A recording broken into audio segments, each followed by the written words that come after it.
Hey playa, have you ever been ghosted by your crush before? What does it mean? Why won't they respond to you? Why are they ignoring you? I'm gonna answer those simple questions right after this. This is the Just Beef. You're watching the Just Beef.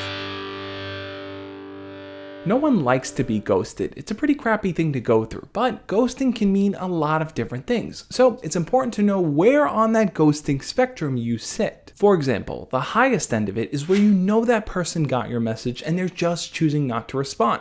You see them responding to other people online, having other conversations, posting things, so you know they're just actively choosing to ignore you. Or the lowest end of it is that you sent them a message, you got a read receipt, and they just haven't responded yet. You're sitting there wondering, okay, I know you saw it, but when are you going to respond to me? What are you waiting for? You're probably somewhere in the middle of it all, but that doesn't change the fact that being ghosted sucks. No one likes to be on the receiving end of someone just not acknowledging them and respecting their time and their efforts to talk to them. In some ways, you're probably feeling hurt or angry or rejected, but let's try to look at your options here to really see what you can do. And I think the first option is to recognize that you need to manage your feelings about the situation before you can actively do anything about it. If this person choosing not to respond is making you feel negative about yourself in any way, then the best thing to do is to distance yourself, to focus on things you enjoy doing, your own hobbies, your own interests, and talk to people that you know will respond, people that care about you, people that bring positive energy and light into your day. You might think this is just a distraction from the real issue, which is getting that person who ghosted you to know what they did wrong, but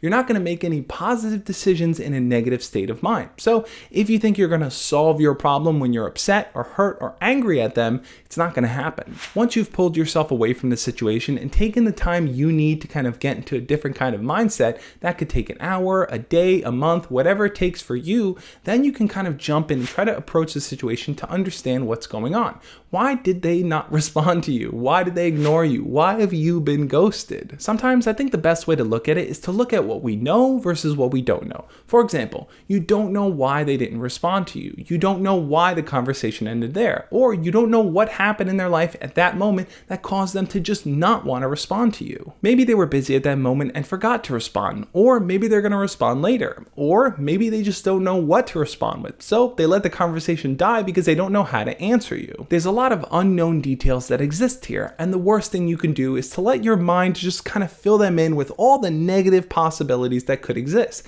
Sometimes the best way to really handle that situation is to just talk to that person in person, to try to have a real life conversation with them. Most likely what you'll end up seeing is that if a person ghosts you because you only talk to them through text, when you have that in-person conversation with them, that might change how and when they respond to you through text. Because let's be honest, we're all busy people and we're always going to prioritize what we want to do versus what someone else wants from us in that moment. So if we have a message just sitting there lingering, we're always going to think about the things that are more important to us in that moment rather than what's important to the person who wants to talk to us. And that meter kind of shifts depending on who that message is from. A person may immediately respond to their parents or their boyfriend or girlfriend. Next, they may respond to their best friends. And then next, they may respond to people that they know from school. And then even lower than that might be random people that they met online or just started DMing them out of nowhere. And then there's the final scenario here, which is that this person ghosted you because they just don't want to respond to you. Maybe things got weird and awkward between the two of you. That's why it's so important for you to take an objective look at it from a positive mindset, not from the negative one where you feel hurt and angry that they didn't respond. Did you make them feel uncomfortable? Did things get weird between the two of you? Try to look at that scenario, ask yourself, is this what happened? And if it is, just kind of back away, respect their space, don't kind of put pressure on them to respond, and be okay with the fact that they just don't want to talk to you. I know, it sucks getting ghosted, but don't bet everything on one person. There's plenty of other people out there that you can talk to, you can get to know, you can build something with. So what I want you to do is to check out the video over there on the side to learn how to respond when people just kind of are not very interactive in the conversation, when they don't really engage much and you kind of get these one-word answers from them. Check out that video and then check out the playlist underneath it to watch my other texting videos so you can know how to text your crush like a pro. On that note, guys, I'll catch you tomorrow. As always, love and peace.